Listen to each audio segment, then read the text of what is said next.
Então, com o nosso programa Culturas e Identidades, professor L'Oréal, um dos textos da exposição Corpos Teratológicos, Corpos Biológicos e Monstros, fala que, sejam reais ou imaginários, os monstros ou os sobreviventes do dilúvio, na fórmula de Mário Cesarini, eles nunca deixaram de convocar a curiosidade do género humano, sempre fascinado pelo mistério da criação. Você poderia nos falar um pouco em que momento da história ocidental os monstros começam a ser estudados pela medicina, pela biologia, pela anatomia, e nos falar um pouco mais sobre esse assunto? Claro. Os monstros aparecem, vamos dizer assim, na tradição cristã, judaica cristã, aonde aparecem os monstros pela primeira vez? No Antigo Testamento. Como? Quando os anjos, naquela célebre passagem, de que quando os anjos veem as filhas dos homens e se apaixonam pelas filhas dos homens, casam com elas e têm filhos com elas. E esses filhos são monstros, né? São criaturas, e essas criaturas depois vivem à margem da história, né? Mas nós temos ali no relato bíblico isso aí. E nós teríamos em todas as tradições míticas dentro do Ocidente, você tem sempre a ideia de um monstro. O que é um monstro? Um monstro é um ser que ele pode ser humano ou não. No caso de um anjo, por exemplo, né, ele entra dentro dessa categoria bíblica como um ser monstruoso. No sentido, monstro não tem, a palavra monstro para nós hoje significa coisa feia, anatomicamente feio. Não, para o antigo não. A palavra monstro não designava em absolutamente, não tinha relação com algum plano estético.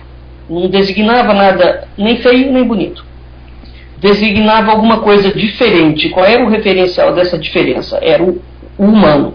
Então poderia haver três tipos de monstros clássicos. Os monstros naturais, que são aqueles monstros, o que hoje a gente chama de teratologia. O ser humano nasceu e ele nasceu com algum tipo de deficiência, né? Então essa deficiência monstruosa, historicamente, em todas as culturas, ela foi suprimida. Nascia um ser monstruoso, você matava. Não se deixava vingar o ser monstruoso, por N razões. Então, esse é um tipo de monstro, um monstro natural. O monstro sobrenatural é aquele monstro que é originário de fora da Terra.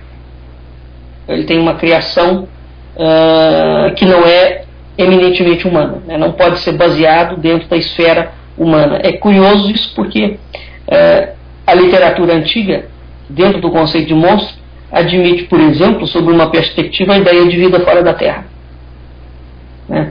E nós teremos os chamados monstros como maravilhas da natureza, que são prodígios, são criaturas magníficas criadas por Deus, como por exemplo os anjos.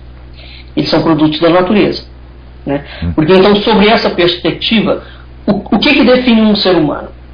Por exemplo, anatomicamente, um ser humano é um tetrápoda. Isso é, ele tem cabeça e 4 membros. Ele tem 2 braços e 2 pernas. O que é um monstro, anatomicamente? É todo ser que não é tetrápoda. Por exemplo, o centauro. O centauro é uma figura mítica que tem, ele é metade homem e metade cavalo. Ele não é tetrápoda, né? Então, a categoria praticamente definidora de um monstro é o corpo dele. Um cíclope. Um cíclope é um ser humano normal, não é? Só que ele só tem um olho. Nós temos vários fetos, por exemplo, que são chamados de ciclópicos, de crianças que nascem com um olho. Por que ela nasce com um olho? Porque na hora de formar, o gene, ele junta os 2 olhos. Tanto é que você tem casos em que você vê claramente a junção dos 2 olhos e ele fica com 2 pupilas. Mas um único buraco, né? Então é um cíclope. Então, os monstros têm uma... É importante entender isso. Na categoria da antiguidade, um monstro, portanto, não é um tetrápoda. Ou, se ele for um tetrápoda, se ele for algo semelhante a um ser humano, ele pode sofrer algum tipo de mutação. As crianças hoje, por exemplo, tem um filme que tanto as crianças quanto os adultos gostaram muito, né, que é o X-Men, que virou uma febre, né? O X-Men são monstros, num sentido antigo do termo. Tá?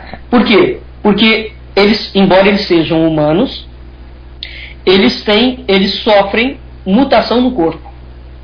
Então você tem um X-Men que ele vira fogo, o outro vira água, o outro vira gelo, mas eles adquirem essas mutações e depois voltam ao estado normal, né, do corpo humano.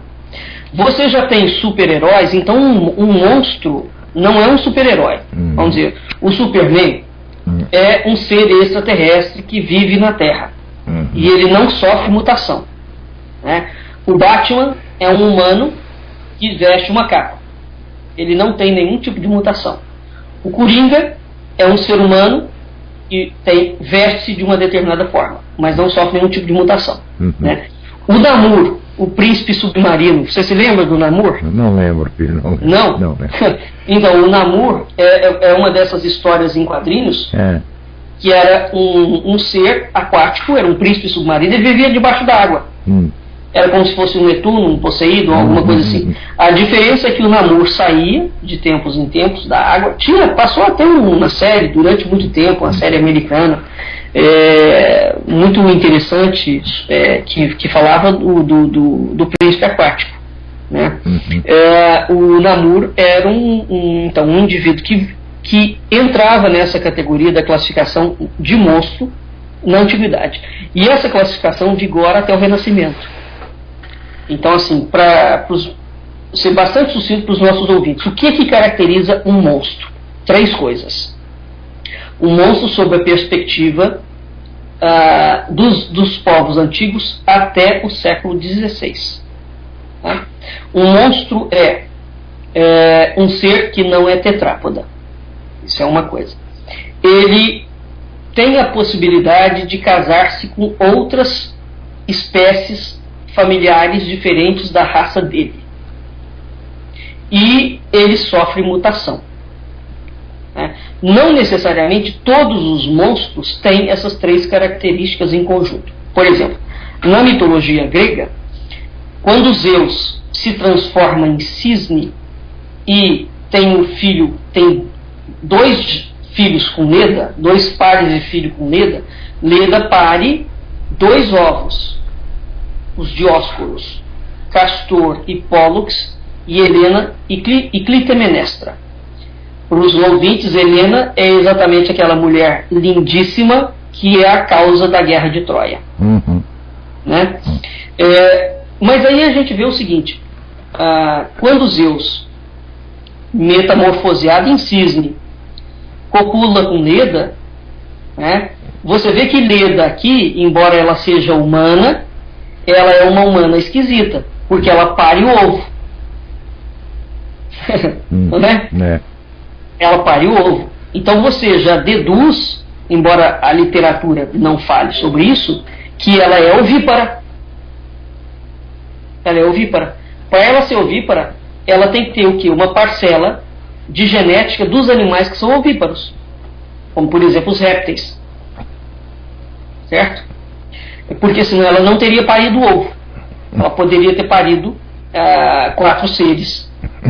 Né? Então, são esses meandros curiosos, por exemplo, o curupira, o brasileiro que tem os pés virados para trás. Nós até apresentamos ano passado a lenda do curupira, lembra? Lembro. Então, o curupira é um ser monstruoso, de característica monstruosa, que ele tem esse tipo, e ele sofre metamorfose. Ele sofre metamorfose para enganar os caçadores, etc., tal, dentro da floresta, e depois ele volta àquela forma normal. Né? E alguns monstros têm poderes também, como por exemplo Drácula. né? O Drácula é um ser monstruoso, que pode virar morcego e depois desvirar morcego, e uma vez que ele chupe o sangue da sua vítima, ele passa para a vítima o dom da imortalidade. É muito interessante a história dos monstros, Felipe. Sim. É fantástico. E na exposição, por exemplo, eu não criei nada, que essas classificações existem. A gente fez uma montagem de uma forma bastante didática, né, para as crianças entenderem aquilo. Porque você tem os Transformers, por exemplo, né, que é aquele desenho animado que muitos meninos gostam. Aquela máquina, o homem vira uma máquina, depois vira um carro, depois vira um foguete, etc. O Transformers, sob a perspectiva antiga, é um monstro. Né? Então, esses seres cuja causa são naturais, né, nascem seres humanos, ou sobrenaturais, ou são maravilhas da natureza. Então, até o século XVI, quando começa a surgir os primeiros, até o Renascimento, a ideia de monstro se mantém, né, e aí enquadra. O interessante dessas coisas é que, veja, até o Renascimento era aceito perfeitamente que, como ser real, diabo, demônio, anjo, capeta, né, fadas, gnomos, todas aquelas coisas de um mundo transcendente ou não, eram tidas como reais. Essa é a razão pela qual, inclusive, vai abrir um ponto de argumentação para a Inquisição, quando as mulheres eram acusadas de bruxaria ou de terem dormido com os íncubos ou súcubos, que eram os demônios que atacavam sexualmente as mulheres. Você sabe que no Brasil até hoje nós temos um tipo assim. Ele chama-se Ataíde. O Ataíde tem uma característica muito curiosa. Ele não ataca mulheres, ele só ataca homem. Ele só ataca homem. Ele é um ser atacador de homens e ele estupra os homens. Aonde? No manguezal. O Ataíde só ataca no manguezal. É muito curioso. E isso é tão forte, por exemplo, na mitologia. Na mitologia não, porque não é uma mitologia. Isso é tão forte no Pará e na Ilha do Marajó que os homens têm o verdadeiro pavor do Ataíde. E há trabalhos que estão sendo feitos agora resgatando isso. Como eles falam, por exemplo, que as mulheres, quando fazem determinadas diabruras, né, como trair o marido, elas falam que o filho do marido traído é filho do boto. É filho do boto. Então o boto saiu da água e pronto. Ora, mas eu estive na Amazônia, não é bem assim não. Não é bem assim não. O boto na Amazônia, ele é muito mais do que um ato de traição. Ele é uma categoria ontológica, ele é um ser real. Ele é um ser real. Tá? Há casos de moças, por exemplo, sigilosos, evidentemente, porque não se pode falar os nomes dessas pessoas, em que elas foram submetidas à regressão. E, pasme você, elas foram violentadas por um boto. Nossa. E como é que você explica uma coisa dessa? É igual os casos de pessoas que foram abduzidas por extraterrestres, passam por regressões, e a regressão constata a abdução. Então, assim, como o Ataíde, que vai atacar. E dentro dessa. O Ataíde não ataca na rua, ele não ataca em nenhum outro lugar, ele só ataca no mangue. Eu pessoalmente conheci um caso de um senhor que disse que ficou preso por um ser aquático dentro, num igarapé, de um afluente do Rio Negro. Ficou dias preso ali por um ser que guardava a passagem do mundo dos mortos para o mundo dos vivos. E o homem estava absolutamente desesperado. Então isso que nós consideramos como uma panóplia, por exemplo, como uma bobagem, uma esquisitice cultural, seja lá o que for, né, que a modernidade, essas coisas são muito sérias, porque embora teoricamente diga-se que esses negócios não existem mais, até hoje em Minas Gerais corre a lenda da Mãe do Ouro, por exemplo, né? E isso não é uma lenda. Há visões, há entidades. No Rio de Janeiro aqui tem eu mesmo já vi passando, que há uma lenda quando você vai passar perto da Gávea de algumas aparições ali, né? Uma vez voltando da aula, eu tinha dado aula, era quase 11 horas da noite, eu estava passando pelo viaduto, eu vi um homem que eles falam que é o pescador que se matou. Ele passou na frente do meu carro. Nossa. Tão nítido quanto eu vejo qualquer pessoa. Como já era muito tarde, eu dei uma freada tão grande e não morri por sorte. Efetivamente, porque se eu batesse ali no parapeito, eu ia direto para o mar. Ele passou, olhou para mim e se atirou. Atravessou. Tem um caso de um membro do Instituto também, em São Cristóvão, um ser gigante parou, e é uma senhora, parou na frente do carro dela, durante o dia. Ela tremia todinha, não sabia o que fazer. Depois, aquela quantidade de carros buzinando atrás, etc. Tal, ela, pronto, despertou. Ou sabe lá o que foi que aconteceu ali. Mas o fato é que viu. Por conseguinte, a mente humana é um mistério. Nós não sabemos o que é que está acontecendo. A ciência já provou que há inúmeras dimensões. Até que ponto aquilo que a literatura classificava como monstros são reais? Felipe, a quantidade de ossada, no caso dos gigantes, né, que os cientistas têm descoberto. Ossos de gigantes mesmo. Espalhados pelo planeta, não é brincadeira. É claro que uma vertente de uma ciência ortodoxa nega aquilo peremptoriamente. Né? Então esses gigantes, por exemplo, no caso bíblico, são os remanescentes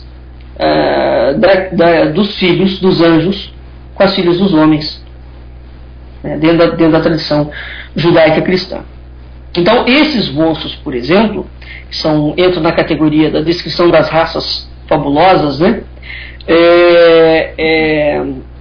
Eles têm alguns atributos, alguns poderes, algumas capacidades, muitos deles preveem o futuro, né? Lidam com determinadas situações, outros são exímios educadores, como por exemplo Aquiles, que é o filho de um deus. Aquiles é educado por Quiron, o centauro. Diz a literatura que Quiron era de uma sabedoria inconsútil. Você quer ver um outro monstro, mestre, que foi muito querido no cinema, do Star Wars, o mestre Yoda.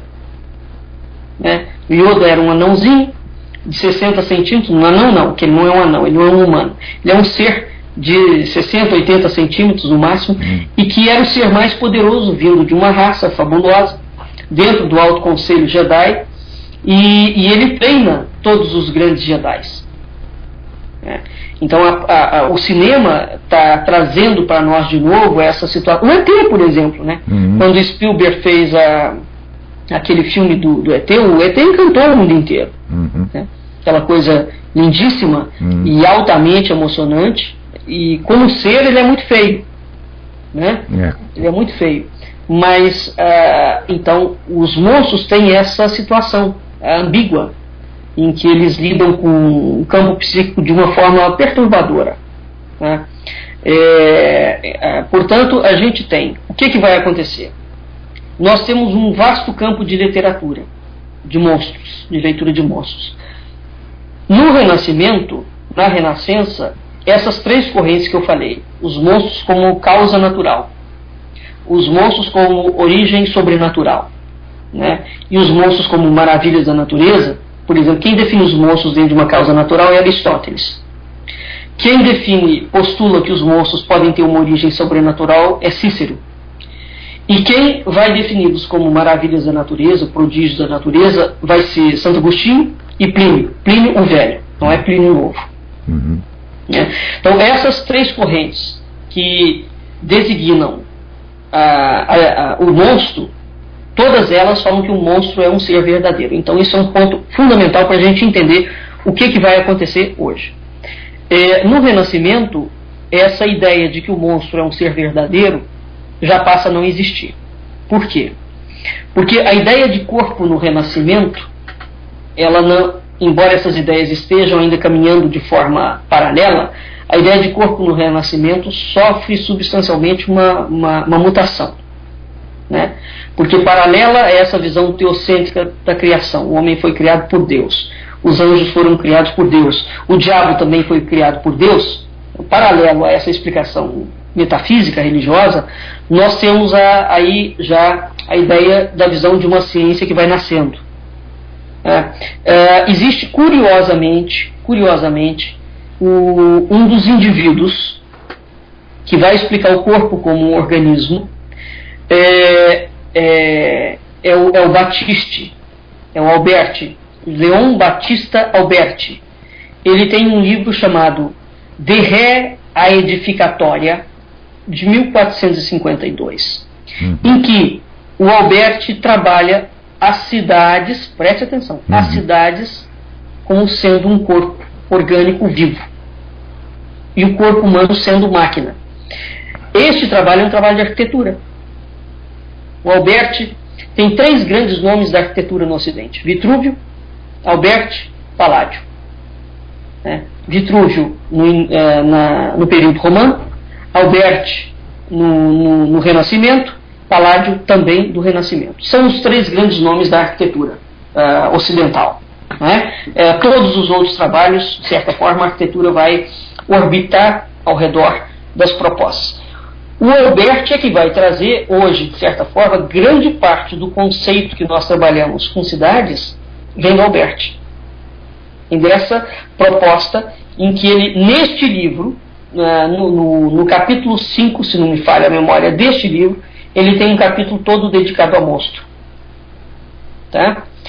Então é a partir desse livro do Renascimento, onde ele fala que compara as cidades com o corpo, que nós vamos construindo um conceito de cidade como algo que você domina, né, como algo que tem que ser administrado.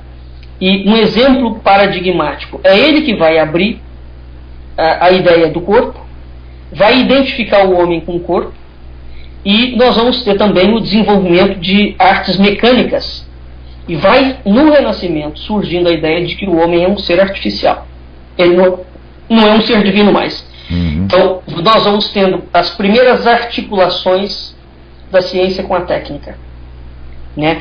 Um exemplo paradigmático desse período é um cirurgião militar, o Ambroise Paré. Ele é considerado o pai da cirurgia. O Ambroise Paré, com a ajuda de fabricantes de armaduras, ele desenha, os caras iam para a guerra, voltavam mutilados. Ele desenha, auxiliado com fabricantes de armaduras, membros artificiais de ferro. Tá? E é o Paré que vem a propor, e ele cria peças incríveis que funcionavam. Então você implantava pernas nos caras, implantava braço, implantava várias coisas. Algumas funcionavam, outras não, mas ele é um exímio cirurgião. Né? E é o Paré que vai propor determinados fatores hereditários ou influências mecânicas relacionadas a compressões uterinas. Eu vou citar algumas que são casos assim muito curiosos. E ele vai falar que essas influências hereditárias ou essas compressões uterinas que têm como causa uma determinada característica da mãe, elas passam a ser responsáveis pelos defeitos congênitos. Tá? Então aqui nós já temos uma modificação substancial. Ou seja, o monstro de um ser vivente, ele passa a ser, do Renascimento em diante, tratado como uma patologia ortopédica. Entendeu?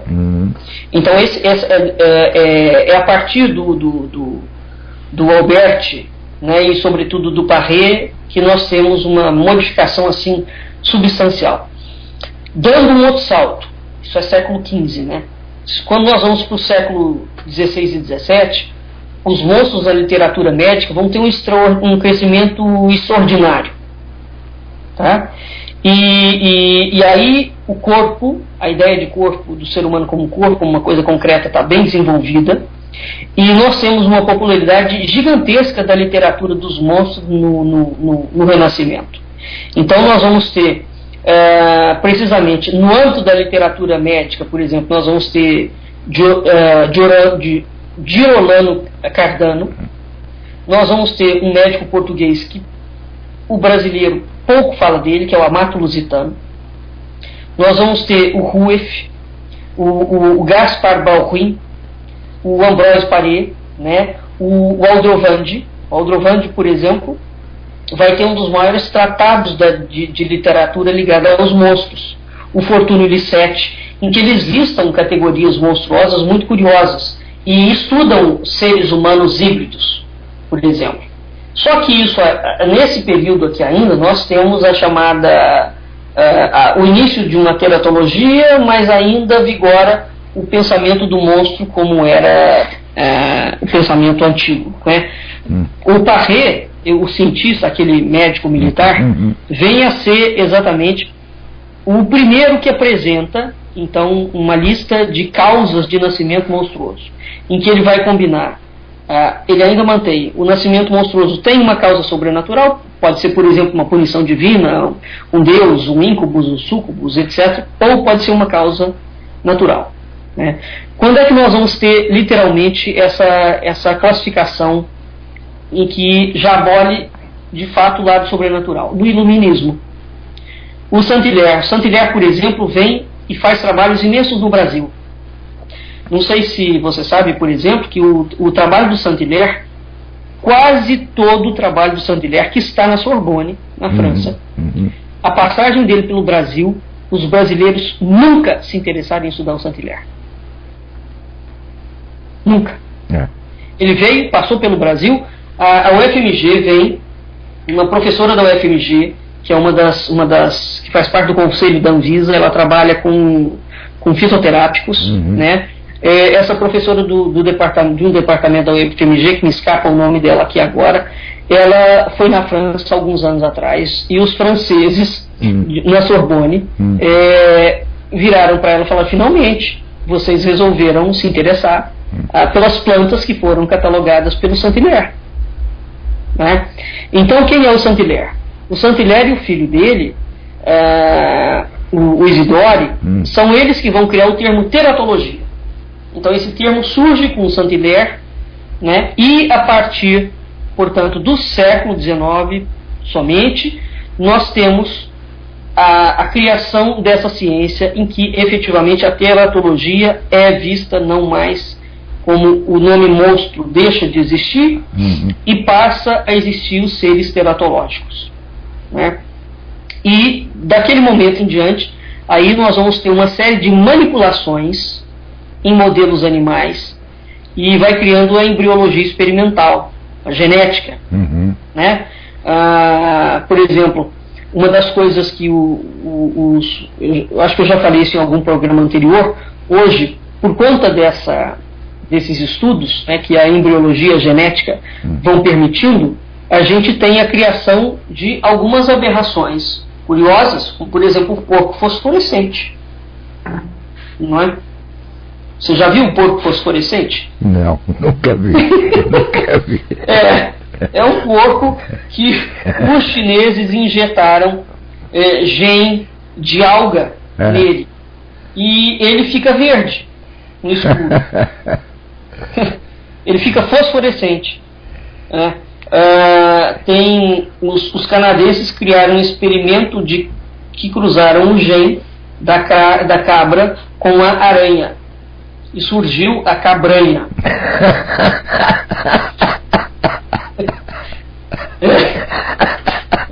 Veja se isso não é um monstro. É um monstro.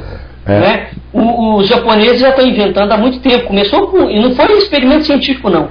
Os agricultores japoneses Hoje no Japão você tem melancia quadrada, melancia redonda é o que menos tem. Você tem a melancia com todos os tipos de sólido. Você tem a melancia triangular, a melancia quadrada, a melancia em forma de losango.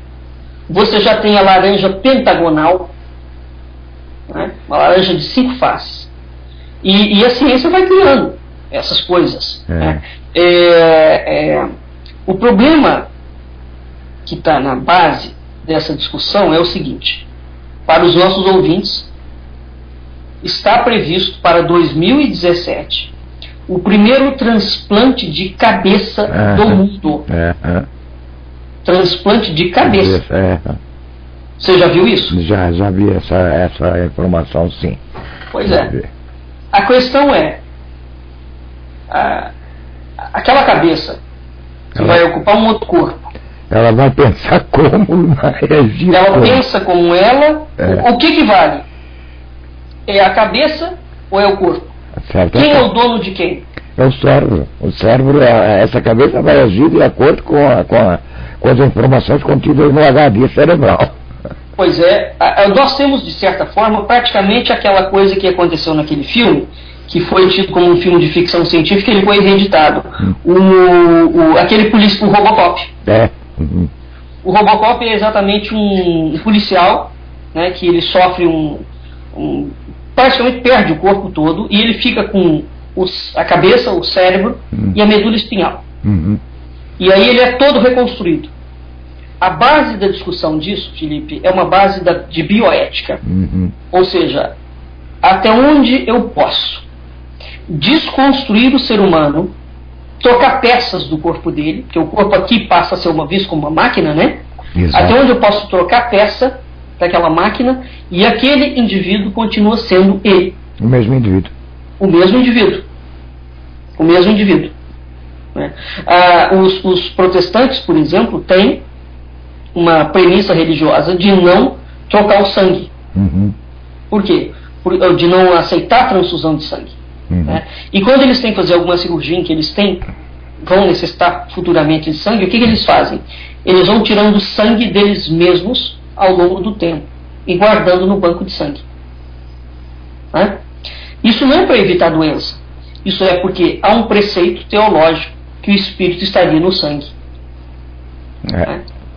E a partir do momento que E há casos também que a medicina são casos estranhos, que o indivíduo recebeu uma transfusão de sangue e ele adquiriu uma outra personalidade.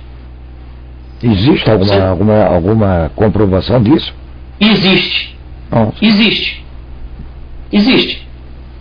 Só que são, assim, o submundo do crime, né? Então são pesquisas que são feitas e são consideradas apócrifas e elas são banidas.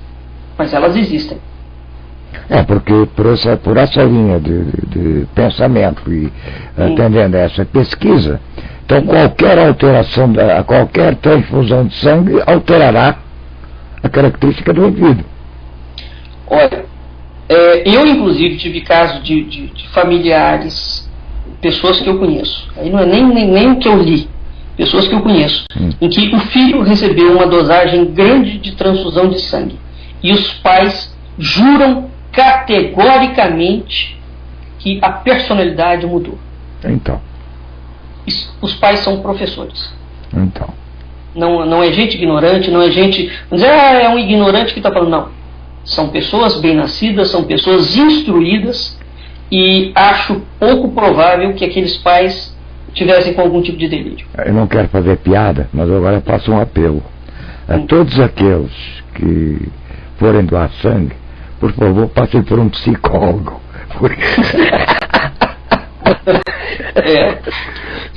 Tem casos verdadeiramente curiosos, não é? E a ciência, por exemplo, indo mais além, aqueles indivíduos que recebem um coração, depois a família se afeiçoa ao coração e aquele indivíduo que recebeu o coração também se afeiçoa à família. Mas o que está acontecendo aqui? Sim. Não é? Esses casos, por exemplo, alguns deles inclusive já vieram a público. Isso já veio a público. Não é? Mas entra sempre dentro daquela coisa de que há Um agradecimento, uma forma um agradecimento, algo, etc. Tal, e muito mal explicado. Isso, não entra nos triângulos. Mas por quê? Porque o corpo é tido como uma máquina. Então eu posso pegar aquela máquina, deu problema aquela peça. O ser humano atualmente é tratado como um liquidificador. O parafuso deu problema, você pode trocar e botar um outro parafuso. Né? Mas a base que está no Congresso Nacional. Né? A base da bioética mesmo, até onde eu posso, imagina isso no futuro. Se hoje o indivíduo não está satisfeito com a boca dele, ele vai, enche a boca de silicone. Né? Vamos considerar que a ciência avance bastante. Futuramente eu não estou satisfeito com a minha cabeça. Aí eu vou no banco de cabeças e troco a cabeça. É isso. Né? Eu não estou satisfeito com a minha mão. Eu vou num banco de mão e decepo a minha mão e ponho outra. Você entendeu? Isso são coisas muito sérias. A mão tem impressão digital, né? O olho, você trocou a cabeça. Todo o sistema de segurança, né? O sistema de análise de retina. Você trocou a cabeça, como é que fica? Inclusive saiu no outro dia, numa revista de pesquisa, que dentro em breve você pode escolher o filho que você tem. Você quer o cara de olho azul com cabelo crespo de preto, se você quer a pigmentação dele branca, amarela, se você quer, você pode escolher tudo. Exatamente. Saiu, não lembro o nome, acho que foi Science of, pronto, não lembro o nome da publicação, que eu até estava em francês, e como tu sabes eu domino francês, né? Então eu geralmente até busco às vezes sites em francês, precisamente para poder falar, porque aqui no Brasil se fala muito pouco o francês. Eu tenho muito pouca oportunidade de falar o francês. E despertou a curiosidade desse assunto e eu li todo o estudo, né? E então é o que eu falo. Amanhã, eu até brinquei, porque são assuntos que a gente não coloca, né? Especialmente porque a gente trabalha com ensino fundamental e médio, e são assuntos que já fora do currículo e levam muita discussão e não se coloca. Mas eu cheguei a brincar, né? Que logo, né? Você, senhora dona de casa, a senhora não vai precisar mais casar e já pode fazer a sua encomenda no supermercado para ter um filho. Então daqui a algum tempo nós vamos no mercado e nós vamos achar, nós encomendamos um filho. Olha, eu quero um filho assim, quando é que o senhor me entrega? Brinquei, né? Mas está dentro absolutamente dos estudos. Isso aí estava inserido dentro daquele estudo. Altura, estatura, nível de inteligência, cor de cabelo, cor de tez da pele, tudo isso aí, dentro daquele estudo. Pois é, isso é um tipo de eugenia, né? É um projeto rássico. Exato. É um projeto eugênico. Você está definindo uma raça em laboratório. Exato, mas é absolutamente possível. Ainda não foi, já sabe como fazer. Você faz isso já há muito tempo, por exemplo, dentro dos melhoramentos genéticos, os bois, o Brasil tem grandes empresas de inseminação artificial. Exato. Né? Você vai fazendo melhoramentos genéticos cada vez mais e vai selecionando os fetos. Então, no âmbito animal, isso é permitido. Né? Mas está chegando no âmbito humano. Você já permite que o indivíduo claro que não são alterações substanciais, mas você permite que o cara, é o que eu estou te falando, não gosta da boca, tira a boca para cá, põe a boca para lá, amplia a orelha, tira a orelha, etc. Tal. Mas a hora que chegar nessas coisas mais complexas, por exemplo, eu não gosto da minha cabeça, eu vou mudar a minha cabeça. Né? Eu não gosto da minha orelha, vou arrancar as orelhas fora e botar outra. É para aí que a ciência está evoluindo. É um mundo, de fato, completamente diferente e é preciso lembrar do Aldous Huxley, né, do Admirável Mundo Novo, em que era um mundo muito triste, porque ele tinha perdido o colorido, mas os filhos a humanidade era feita em laboratório. Né? Nós estamos caminhando para aí. Inclusive também nesse estudo estava incluso que você poderia escolher o doador de alguns genes, né, para esse seu filho. Porque isso suprime, por exemplo, com a ideia de família, né, com a ideia de sociedade, como se entende. Por trás dessas tônicas todas, né, desses modelos de experimento científico, você tem um impacto sociocultural muito grande. Muito grande. Como é que o mundo vai girar em torno disso? Mas a chamada hiperciência, né? A hiperciência está aí. Ela está aí, ela está de vento em popa. Os experimentos são verdadeiramente espantosos. Né? Tem carnes, por exemplo, do porco fosforescente. Quando eles matam o porco, etc., a carne é fosforescente. É fosforescente. Então não é só o porco que fica com o narizinho, o rabinho ou a patinha fosforescente. A carne é fosforescente. Para que eu quero uma carne fosforescente dentro de um açougue, por exemplo? Mas seja lá como for, né? O negócio da cabranha. Enfim, tem experimentos muito curiosos sendo feitos aí, né? Bem, nós estamos saindo um pouco fora do contexto, muito embora esteja absolutamente dentro, né? Mas eu gostaria de falar contigo também como é que a gente pode diferenciar o monstro de um não monstro, e se isso é possível. Mas isso nós vamos ouvir o Star Wars Imperial March, e a seguir então nós vamos abordar esse assunto, né? O assunto que era para o Andrade abordar. Veja o que dentro desse contexto aí você nos pode trazer no próximo bloco, tá bom? Ok. Vamos lá, a gente volta já já. Muito obrigado a todos pela audiência. Você está na Cultura Online Brasil com o programa Culturas e Identidades. Nós voltamos já já.